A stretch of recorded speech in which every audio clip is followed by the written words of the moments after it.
Hey, good morning, good afternoon, everybody. Got Will today together here. At least we're running a little bit behind. Caitlin, do we have any pre-submitted questions today? Nope. Not today.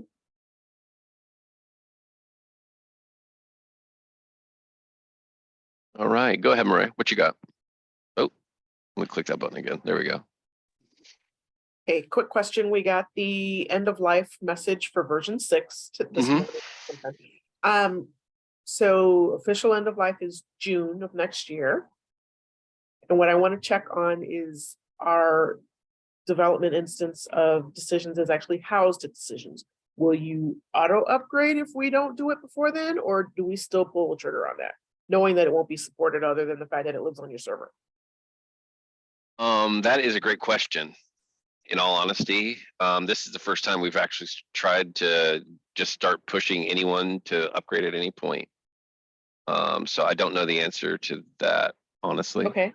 Our hope and really our expectation was that everyone would just be pushing through the upgrade process without us That's the forcing plan, it. but I have to keep development at whatever version F&B is on, and so Mhm. they dictate when I can start. So Yeah, that's a good question. Um, the mm, who do I found out? Can you just tell me who to ask? yeah, What branch of the Caitlin. tree to shake to get an answer? Well, it is the answer comes from me. I'm just Okay. you're just stumping me in the moment right now as I think about what we should. What's the like? How do we do both things? I mean, you wouldn't have to. I don't think we would auto upgrade. You would just lose support. I think that we would stop providing. We would not provide you access to designer type support or production level support for those environments anymore. And we fully plan on doing it before June, but Mhm. we're at the mercy of another institution that has much more spaghetti-like management rules that Sure. may delay it. So, Sure. Yeah, I think probably it's probably almost certainly it's not an issue. I mean, we're making this decision ourselves. I am actually, not we. Um, if it needs to extend a little bit beyond that, that's something that's fine. We can hash out those details in the through the through like the customer success channel. okay. So we can ask Caitlin to um uh own some of that follow up for us. Um, right now what it would be is we would not automatically upgrade. You would that, but we would um just stop providing the type of support that you might be getting now until you could get F&B2 upgrade. So they would Right. need And to it would understand that just be production if, support could be impacted. yes, it would be mostly if we were in the middle of something like we had designed it, but they hadn't implemented it yet. I have to keep it on the same version that they're putting in until they get to production. Then I can start. So I don't know the timing of all of that. Yeah, understood. I mean, if we, of course, we're willing to go case by case here. Our real goal is to just get on the books when everyone's planning to get off 6 and start instead of just leaving it open to interpretation, which is what we've always done. Is we need to start being a little bit more stringent and abide by what we said we were going to do, as opposed to just letting everyone kind of do whatever. I mean, we still have versions of 5 that people are out there submitting support tickets against, and it's just given the variety of versions and the number of customers now, it's become a bit of a hassle to provide good support with all those different versions out. Oh, absolutely. And I think we'd be talking, if it happens, I think we'd be talking in July as opposed to June. I just don't want it to happen without us knowing about it. Yeah, we were not gonna force an upgrade through automatically. That's not Perfect. gonna happen for sure. All right. That's what I wanted to check and make sure. That's all I needed. Thank you. Okay, you bet.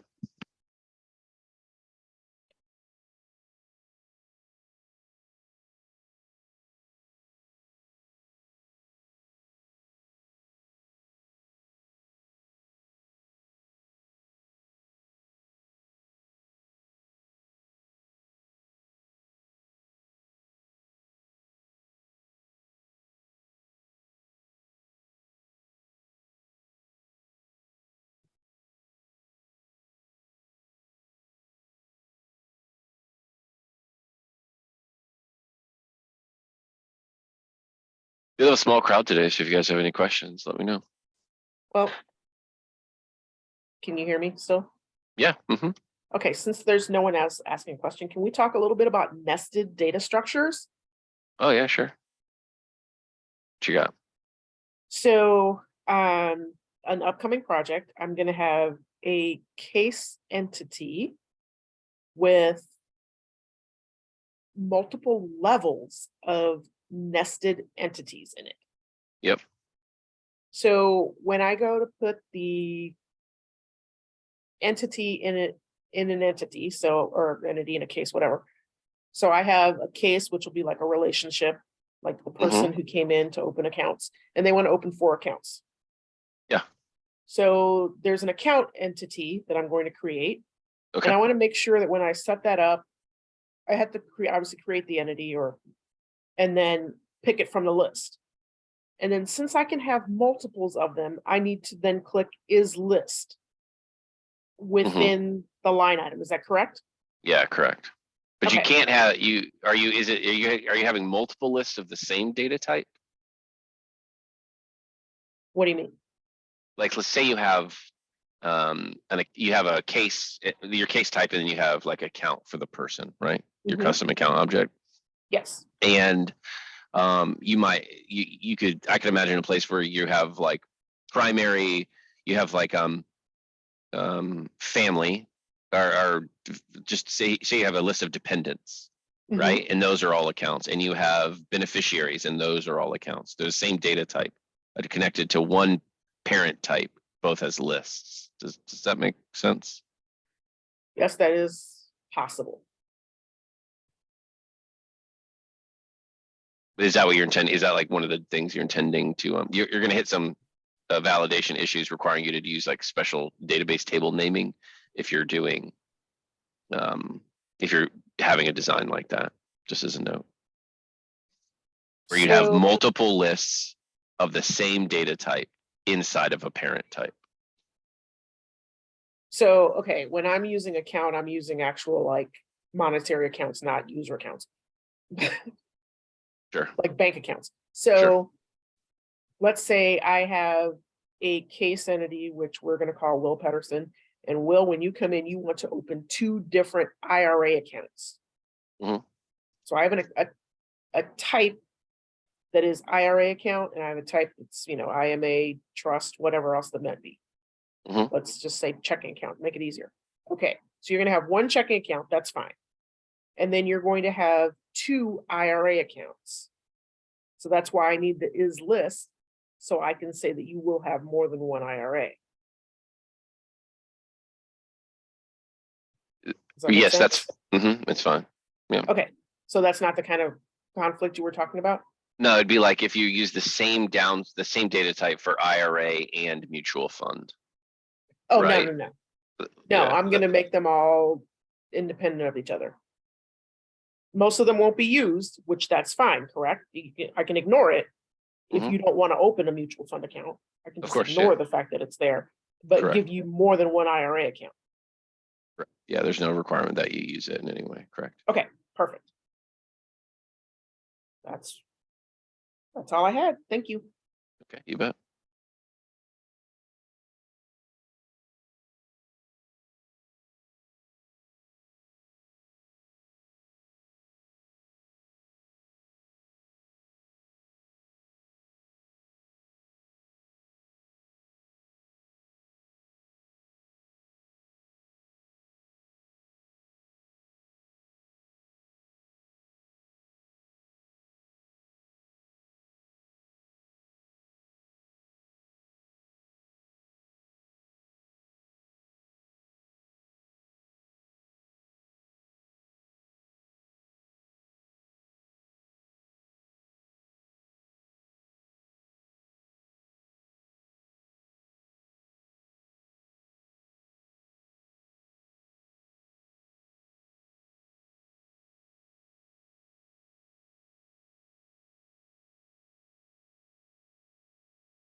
Here's a question. Can you show an example of nesting data structures? Sure.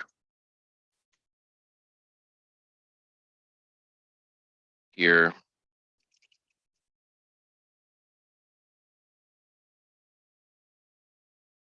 And let's create a data type. We'll create a database structure here called mutual fund. Single property. Follow Murray's example a bit, and we'll go to create data types, and we'll create a case called new account. And here we'll say selected mutual funds, and here we'll search for mutual. Find that, and we'll make a list.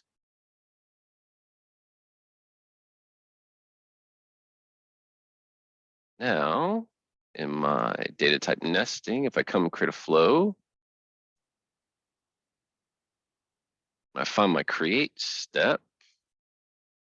Jeremy, I'll let you talk if you have any questions about this. So if I open up cases and I open up new account and I find a create step here and I do build data on extension data, I should then have the selected mutual funds, which is a list, and I can build array and I can add mutual funds there. And also, if I use a fetch entities step and I put my type as folder and my extension type as new account, which is the proper way to use a fetch entity step with a folder with a case. And I look at Data Explorer, I have entity results. I'll do first. And then here I should have not entity results, excuse me. This is the wrong one. That's a folder. I need to look at entity extension first. Selected mutual funds. You can see I get the list of selected mutual funds here. So decisions takes care of all of the sort of combining all of the nested and parent type data together for me. Excuse me. Brief. Would nesting data structures like this be a better case scenario for like if you have multiple like database tables that you'd be relating together? So like if I have a case entity that's like an order of something, and then I have the items that are in that order as a nested type, would that be better than just having an ID, a foreign key on the other table referencing the case? It does give you some things for free, like you get the data type altogether. Like you could get the child data types if you have it, if you let the ORM do all of the data relationship for you. You can get some of that for free. You can also get some of that just as well though using data extensions. Like so in your example, if you have like a sounds like you've built something with a very manually managed like foreign key relationship. Like you're keeping the IDs. When you create a new thing and you created a instance of the child type, you save that thing's ID into the appropriate property on it. Yeah. But you can also use data extensions to get some of that same stuff. Data extensions are pretty neat. You can create like virtual fields. So if you add a data extension here, you can look at some of the documentation, but like say when you fetch your type, your case type, if you want to get that other object without having to use a fetch every time, you can use a data extension. It's hard to say what the pros are for manually managing it is you have full control over it and there's no, right, you can, the cons are you have to know that you're manually managing it. So any change, requires you to, you just have to kind of keep that in mind, or the people that might take on that work further in the future have to keep that in mind. Most people, like we can do one-to-one or one-to-many relationships. We can't do many-to-many in the data structure service. Excuse me. So if you're already doing a manually managed one, I'd recommend you take a peek at data extensions. They're pretty neat, and they can get you some, like if you find yourself fetching a bunch of stuff, they can make some of that stuff a lot easier. Yeah, that seems to be where I see that, as I have several fetch entity steps in a row to fetch each different type. Yeah, To get the check, order, the item, and then an address, kind of a thing like that. yeah, check data extensions out. Basically, you build a single flow. That flow takes in your case type or whatever and out, and then, or actually, I guess you can do it. Actually, I think you could do it you could have one data extension serve multiple output types. You could then get like your address to show up as a property on your case and let the data extension like populate that property automatically for you. It's pretty, they're underused, but pretty neat. Oh my God, I'm so sorry. Can't stop yawning. Apologies. But yeah, I mean, we kind of see customers do it themselves, and or I would say it's probably like 50-50 to manually manage or to use the data structure service to do it. Okay, I'll look into that and see what I can come up with. Thank you. Yeah, you bet.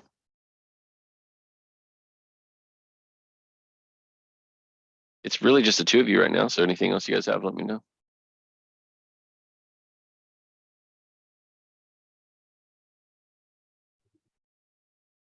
So can you show an example of trying to set up a many to many? I want to make sure I'm not going to accidentally try and create something that it doesn't do well. You can't. It won't even let you. Okay. There's no opportunity. Really, what you're talking about is, if we look at our case, you only have a list here, or you Mhm. could say, maybe there's a preferred mutual fund or something. And in here, you would also just have a selected one or something. You can only do list or single. You can't get this thing to try to do a many to many. Like, what I was saying before is like, you'll see, I can get a validation error. You say selected mutual funds, and then maybe there was like secondary or something, right? And then here, what I'm going to do is also use, I'm going to use mutual funds as well.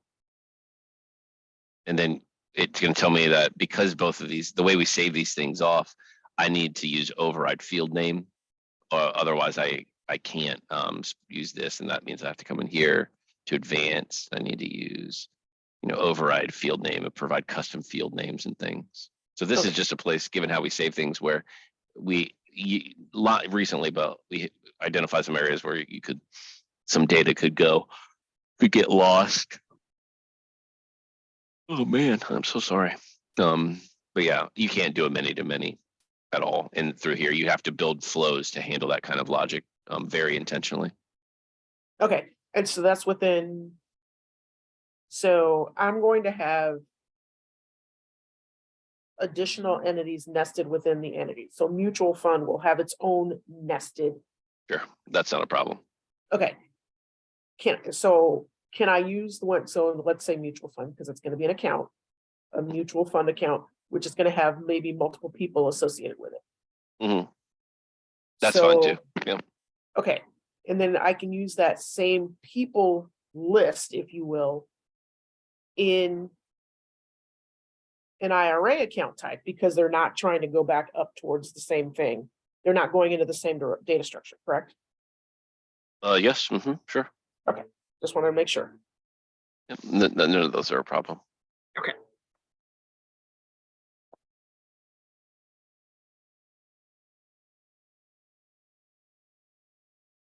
And if I'm trying to save a document in the data structure, I don't think I've ever done that before. So, and I was told to use file reference, but if you search for file reference, there's multiple things that come up. I want to make sure I'm picking the right one. And like, is this inside of your case? Like documents in your case? They'll be part of the, well, they might be some might be part of the case, some might be part of something else. I meant in the structure itself, sorry. Didn't even look at it. I wouldn't add it to the structure. Like what I would do is add it to just use one of the folder steps. Let's look at flow management.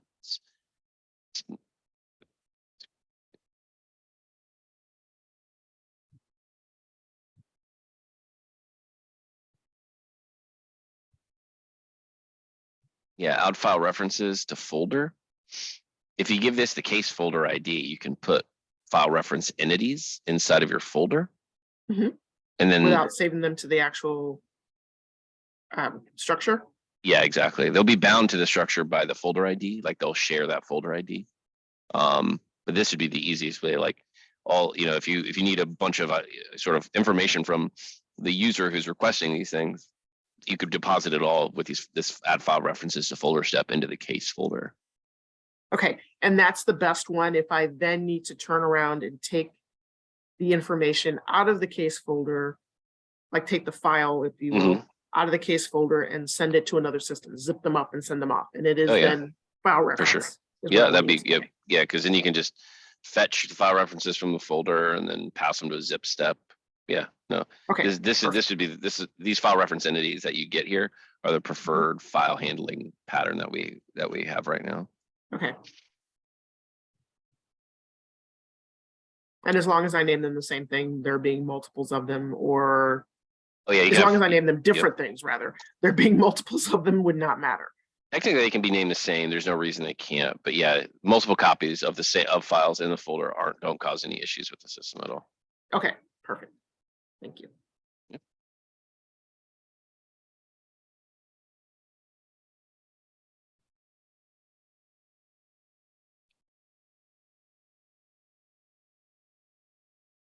All right, anything else? Nothing from me.